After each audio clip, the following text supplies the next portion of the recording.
ondo baderitzuzue hasiko gara saioarekin, eta lehenengo eta behin aurkezpenak, bai? Bueno, gurekin daukagu, edo hemen gaude, Eli Elola, hizkuntza eskola ofizialeko irakaslea. Aleman irakasten du berak, batez ere A1 eta B2 mailak. Urtebete eman du irakaskuntza erdi presentzalean, beraz, nolabaiteko esperientzia badu arlo honetan. Horren ostean, Marta Arriazu dugu, Jose Maria Zabalo Euskaltegikoa, Bilbo, B1 mailan aritzen da batez ere, eta aztartzeia ere bada. Inoiz ez da aritu orain arte, jardunbiko irakaskuntzan. Hirugarren kide, Andoni Tolotxa, Aikako kide, bertan online ikastaroen diseinatzailea, baita diseinu taldeko kide ere. Eta ibilia izan da didaktika taldean. Jardunbikoan esperientzia handia du, esan bezala, batez ere diseinuaren arloan. Eta azkenik, ni neu, Aitor Fernandez Martikorena, neu ere Aikako kide, non didaktikari laguntzailea naizen, baita itzulpen eta testu zuzenketetan ere aritua. Aztertzailea naiz, eta zenbait urtez online irakasle izandakoa. Eta, nahi baduzue, lehenengo galderari ekingo diogu. Lehenengo galdera da, zertaz ari gara irakasleen, barkatu, zertaz ari gara ikaslearen autonomiaz ari garenean? Galdera ona, ezta? Galdera ona, interesgarria eta sakona. Eta agian debate osoa honen inguruan egin genezake, baina lasai, ikusle, ez kara horretan nahituko. Ez, nonbaitetik abiatzeko edo, hola, simplera ekarrita uste dut badela, ikasleak ukitzea, bere ikasprozesuaren gaineko hausnarketak egin, eta horren arabera, erabakiak hartzeko gaitasuna dela autonomia. Nola baita, Piskat, bi alor horietan zentratuta hausnarketa eta erabakiak hartu ahal izatea. Nik modu simplean esango nuke ikasteko beste modu bat, ezta? Ikasi behar dute, orain arte ikasi ez duten bezala. Inonik. Bai, nik uste gero paradigma aldaketa batekin ere lotuta datorrela, ez? Azkenean ikaslearen autonomia ari garenean ikaslea jartzen dugu erdigunean, eta hori rol aldaketa hori garrantzitsua da, ezta? Bere parte hartzeare modu aktiboan izatea, bere ikasketa prozesu horretan, ez?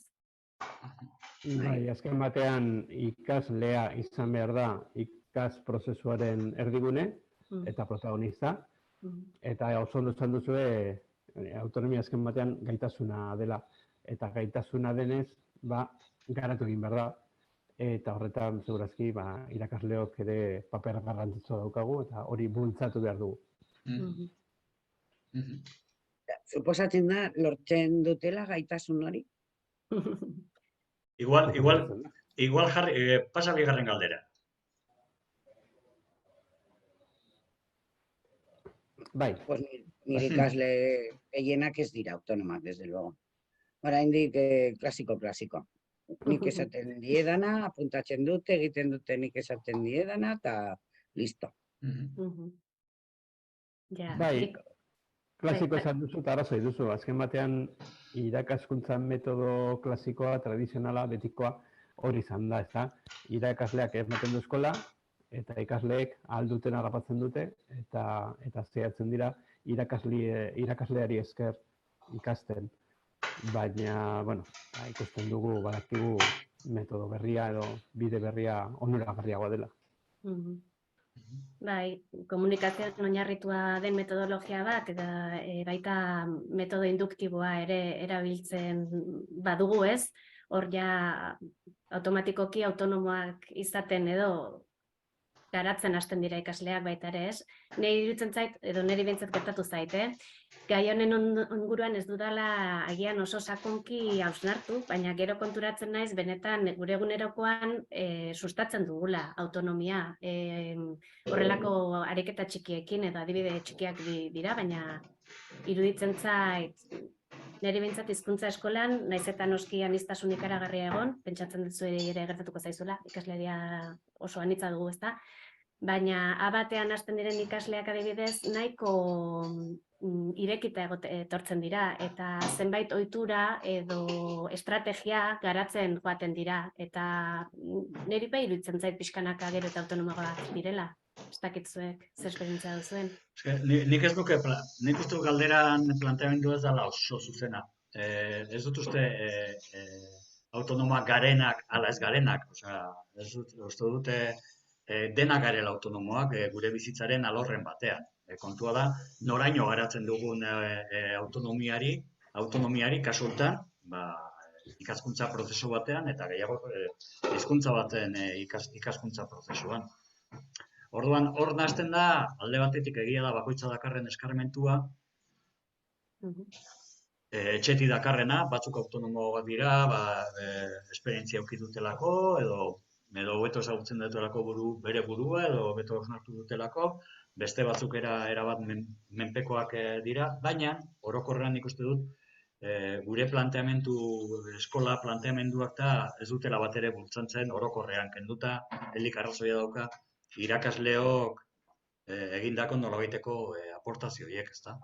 Baina oso programa gutxitan agertzen da benetan garatzeko helburu bezala ez bakarrik. A1 maila gainditzeko behar dituzu hau, eta autonomia maila, zer, normalean da, bai. Bai, guztizados, bai. Orduan, gero, era berean, geratzen da pixka bat ruleta rusa. Ez da batzuk garatzen dute gehiago, beste batzuk igual justo kontrakoa, bai? Bai, ikasle bakoitzak zelako esperientzia izan duen irakaskuntza munduan, edo bere ikaskuntzetan, nolako irakasleak izan dituen, ze ikastarotan eman duen izena, eta ikastaro horietan zer eskatu duten edo nola eman duten eskola, horrek guztiak eragina dauka jakina. Baina hemendik aurrera, eta ikastaro honi esker, esango dugu, beren aldeko propaganda apurtxo bat egitearren. Konturatzen bagara autonomia balio handiko kontua dela, eta hemendik aurrera azten bagara hori sustatzen nolabait gure eskoletan eta gure ikastaroetan, batez ere irakaskuntzaren edo ikaskuntzaren atal batzuk haiei emanda, hau zuk egin eta gero komentatuko dugu, baina zure lana da, zuk egin behar duzu, nik uste dut bide honean joango garela. Orduan, bai, egia da, galdera hobetu alda, bai. Gure ikasle autonomoak izaten dira, izan daitezke autonomoagoak, bai, argi dago. Bai.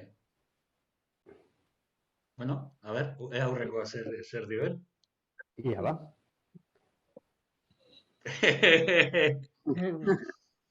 Niretzako onura aipagarriena izango litzake une oro erabakiak hartzera derrigortzen ditugula, ez? Eta erabaki hoien ondorioen inguruan ere hausnartu beharko dutela, eta ondoren ikusi arrakasta izan duten edo ez, arrakasta izaten badute gainera autoestiman ere eragina izango du, eta motivazioan azken finean, ez? Nire ustez hori aipatuko nuke, onura garrantzitsuena bezala. Bai, guztiz ados, baina badago beste onura bat, nik uste dut oso interesgarria eta guretzat ere benetan ezinbestekoa. Eta da, zenbat eta autonomia handiagoa eduki ikasleek, orduan eta lan zama txikiagoa izango dugu irakasleok. Orduan, geureko ikeriatik ikusita oso importantea da ikasleen autonomia, guri lanak entzen dugulako. Eta hori ere, ez dago txarto. Hala da. Gida beti beharko dute gida, ez da. Igual ez berdina da independientea edo autonoma, ez dakinik. Eta haiek bakarrik, autonomoa naiz, eta nik egingo dut nahi dudanean, eta, hombre, nik uste dute gidaria beti izango dela, bai. Sama gutxiagorekin, bai, ados. Aber, egia den. Bestelako zama bat agian, ez? Bueno, hori izan behar nuen, ez dakit nolaino dan lan gutxiago edo, ez dakit, batzutan igual sartzen zara lan gehiago eragiten duten prozesuetan, eta lehen egoartzen zinen gauzei erreparatzen diezu, eta beraz gauza batzuk landu behar dituzu apartez, berez ez dakazu horren gaineko materialiko oso eskura, Orduan, Hori da. bai, hor bi aldeak baditu, bai. Nik ikusi dudana izan da hori, claro, zein da, atxera elikadura, eman behar badiegu, gero eta gehiago eta harinago eta horriak edo egunerokoak ere, zein da, eguneratzea, no? Edo, venga, denbora osoan lan ta lan, sama bai, baina, igual ez zaigu kostatuko, pero egongo gara horren gainean denbora osoan, ez? Bai, nik uste beste mota bateko zereginak izan daitezke, adibidez tutorialak ere ikusi genuen, ze garrantzitsua diren, tutorialak ere egin beharko dira momenturen batean, ez eta gero beste momentu batean aprobetxatu, baina bai, nik esan nuke beste zama bat dela bai. Nik ikusten dudana da parkatu, baina da pertsonalagoa dela ikasprozesu. Ja ez da, klasea ez dela, taldea ez dela hain importantea horretan, nik hori da ikusi dudana. Eta horrek lan gehiago ekarriko duela. Edo ezberdina, zuk esaten duzuna.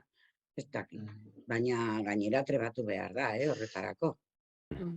Nik ikasi ditut gauza piloa hemen, ikastaro honetan, bai. Hor, gauza da, ikasle larruan jarrita, adibidez, gaur egun eta online ikastaroetan, badago ideia orokor badala, erresagoa dela ikastea online. Zergaitik iruditzen zaio jendeari erresagoa dela ikastea online?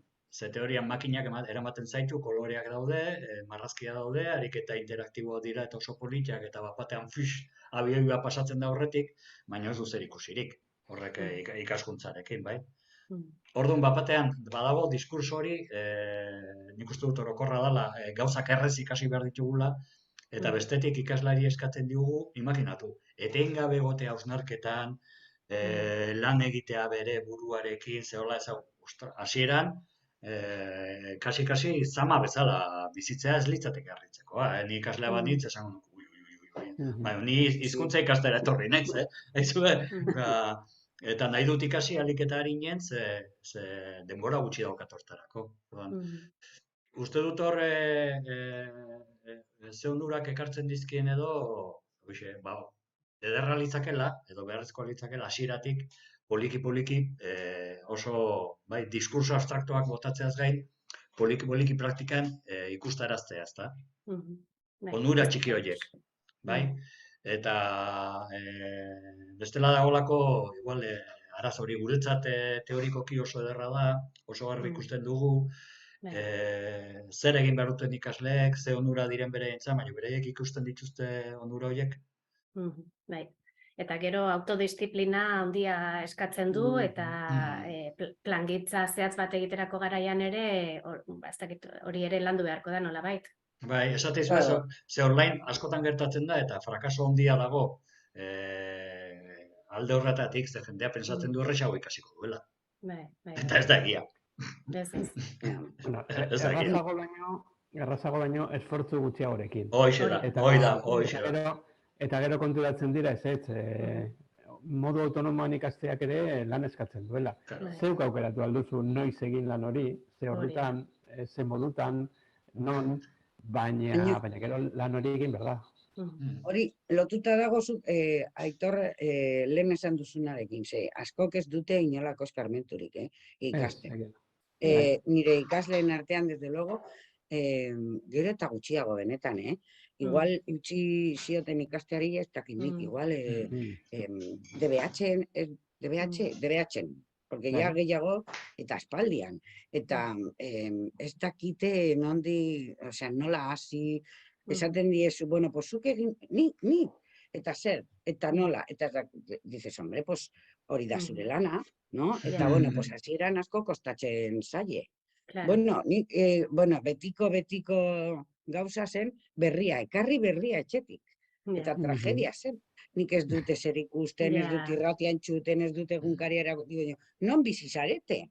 Zesan nahi dut, hori txikikeria da, baina nire klasean behintzat ez dut inoiz ondo egin, edo haiek ez dute egin.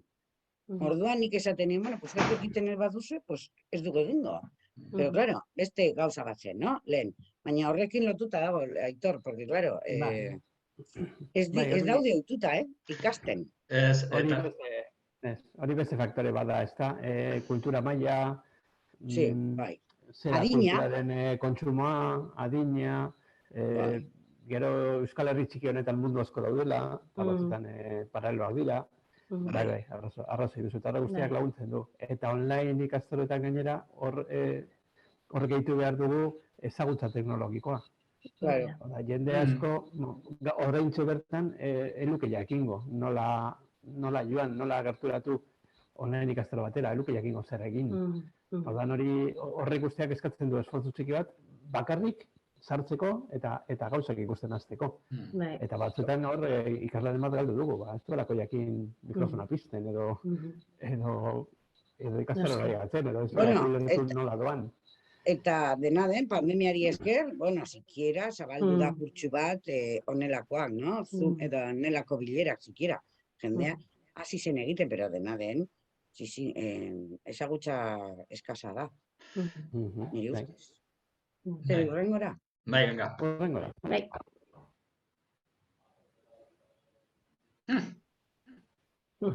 Alegia. Galdera zailagoak. Hori da.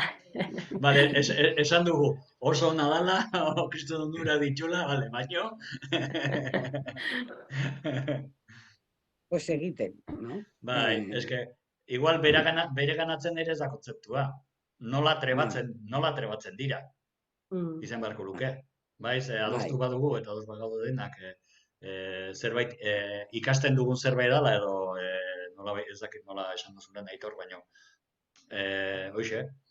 horretan trebatu behar gara. Eta horretarako esparro batzuk utzi behar zaizkie.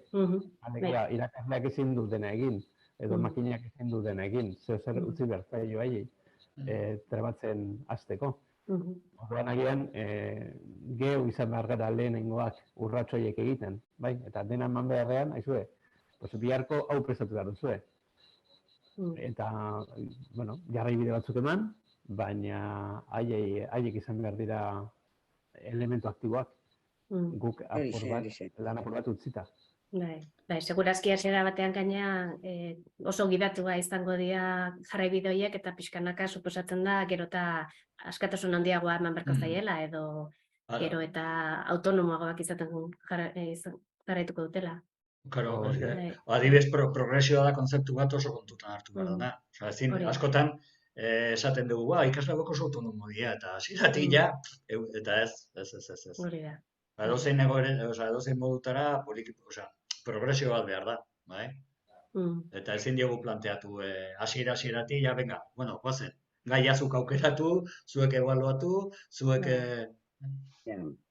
Gero estrategiena ere, ezta, lehen aipatu duguna, azken finean zenbait estrategia martxan jartzen ditugunean, hasiera batean guztiz berriak direnean, agian ez dute hain ondo funtzionatuko, baina errepikatuz, ez? Adibidez, ariketa mota jakin batekin, zein estrategia erabili dezaketen, bastakit, irakurmenaren atala egiteko adibidez, hurrengo batean ja automatikoki martxan jarriko dute, ez? Aurrekoan arrakasta izan badute, orduan prozesu bat da, ezko diozuna. Gero nik gehituko nuke baita ere, esparruak aipatu dituzu Aitor, eta igual batzutan nik neu, aztutzen zaitela, esparru hori bera eskaintzea ikaslei euren artean elkar trukatzeko baita ere bakoitzak nola ikasten duen edo ze estrategiak laguntzen dioten. Uste dut askotan nik bintzat orain arte ez diote aukerarik eman ikaslegoari horri buruz hitz egiteko. Eta, ez dakit, anekdota bezala, ez? Ni jartzen naizenean ere buruan pentsatzen, eta nola ikasten tekniko bekien, adibidez, oinez ibili behar dut, ozen hitz egin behar dut, musikarekin ezin dut ikasi, liburutegi batean ezin dut ikasi, eta konpartitzen hasten zenean, horrelako adibidea konturatzen zara zein ezberdina garen, ez? Eta ze ezberdin ikasten dugun. Bai, hori guztia ezagutu beharko genuke, ikasle bakoitzari ahal dela horrelako aholkuren bat emateko. Ikertu nola ikasten duzun zuk ondoen. Eta hori erabili.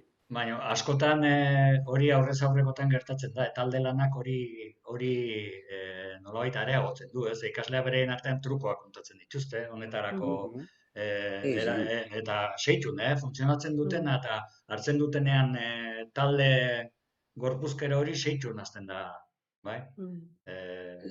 Bai, trukaketa hori orduan da, horren nolabaiteko, karo, imaginatu bakoitza dagoenean, denak elkarrekin gaudenean gelan, tira, hori erresago izan daiteke irakasleen aldetik, hori bultzatzea, ez da?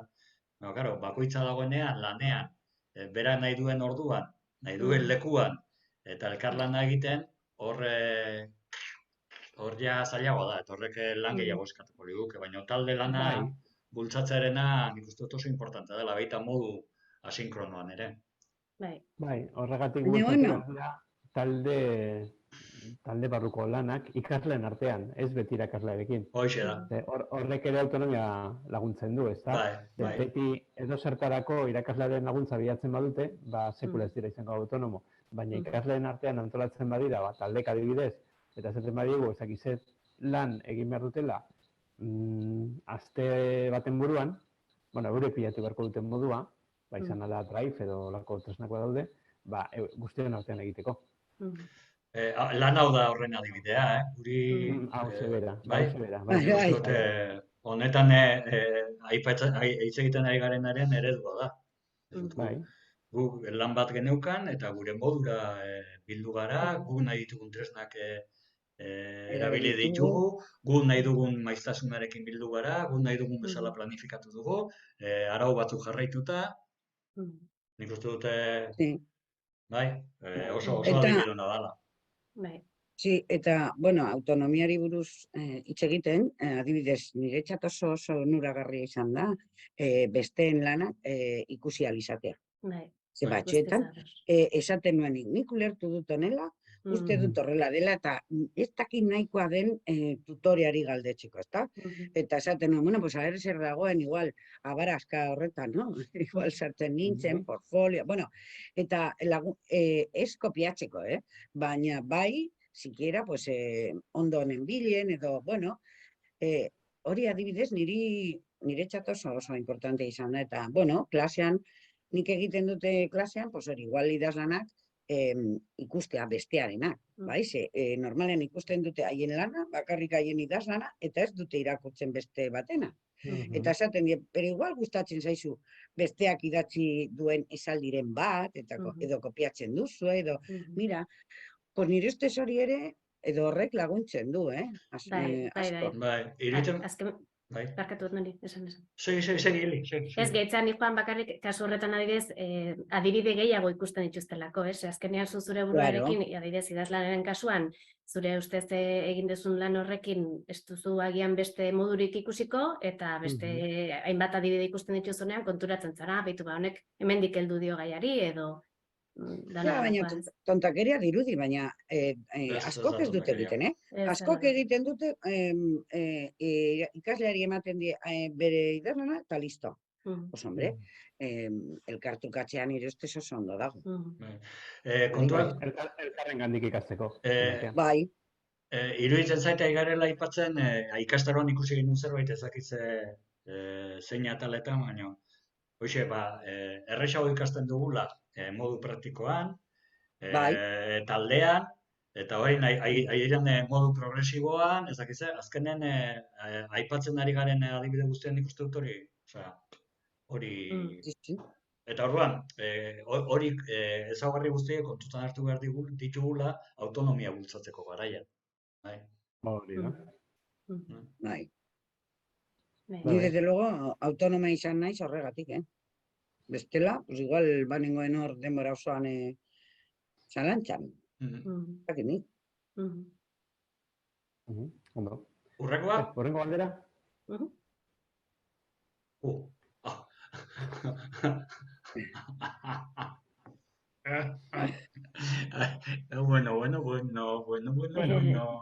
Neurri batean aipatu ditugu bide batzuk, ez da?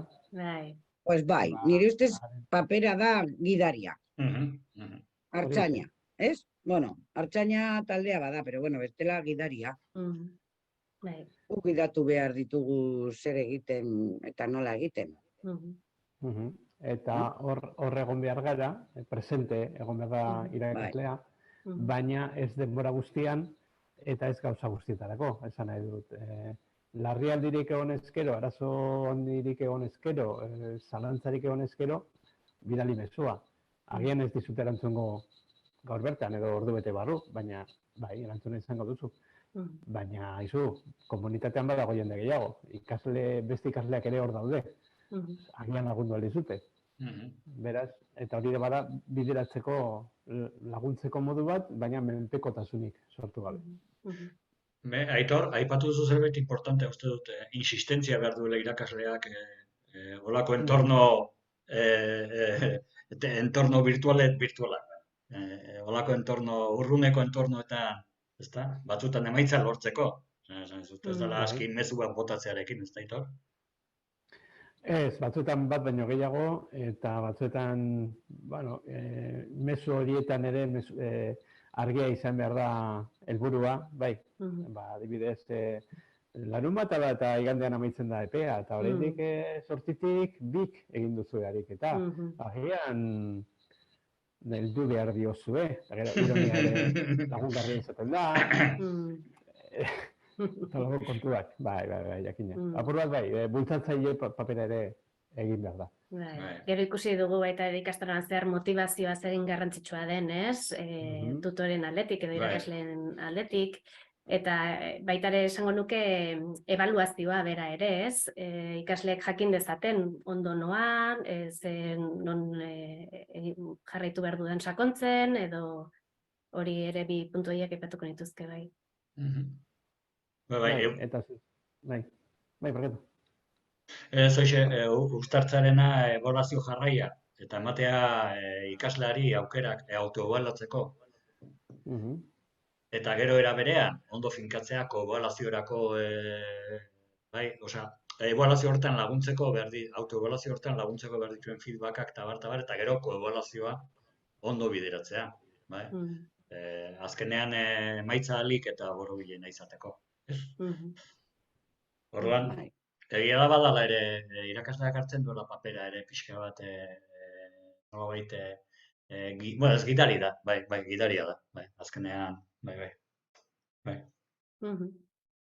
Bai, gidari baina gero ebaluatzaile ere bada. Bai. Orduan hor, aipatu duzuko ebaluazioa eta hori ere oso importantea da. Hala, ikasle bati esaten badiozu, ez dituzu helburuak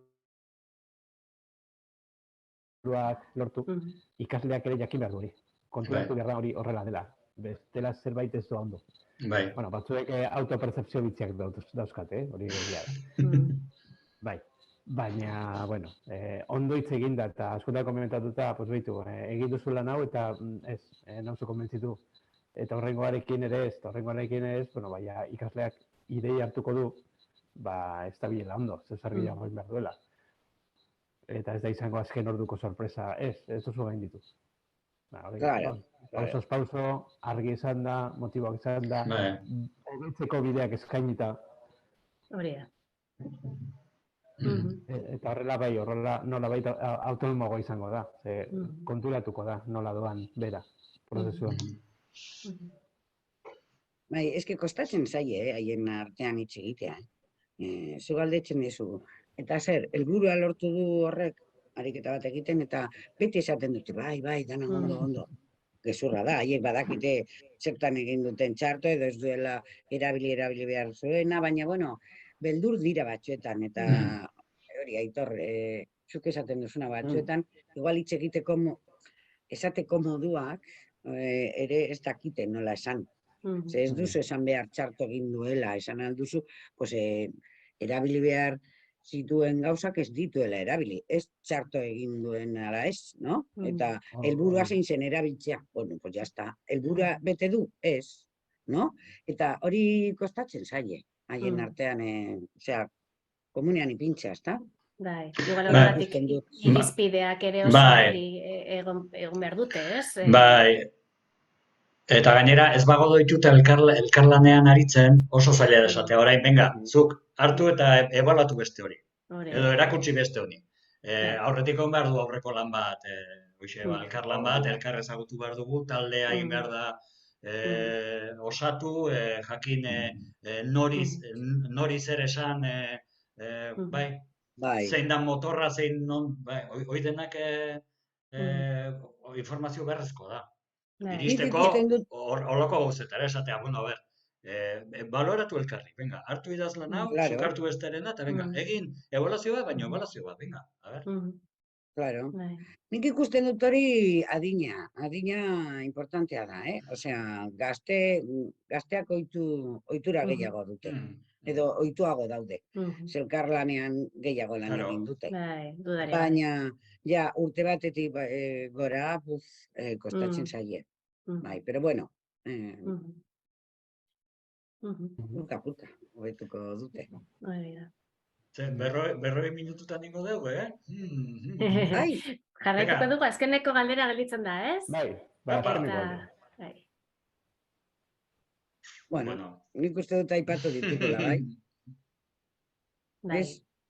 Bai, batez ere lanak haiei ez kargutzea lan guztiarekin edo ez zamatzea bera gauza guztiak hartuta. Oda, Bai. delegatzea azken batean. Bueno, lan hau egin behar da, zuek egingo duzue, epeak hauek dira, ebaluatzeko irizpideak hauek dira, eta egingo duzue binaka edo hiruraka edo eta horrela elkar ezagutuko dute eta autonomoak izango dira.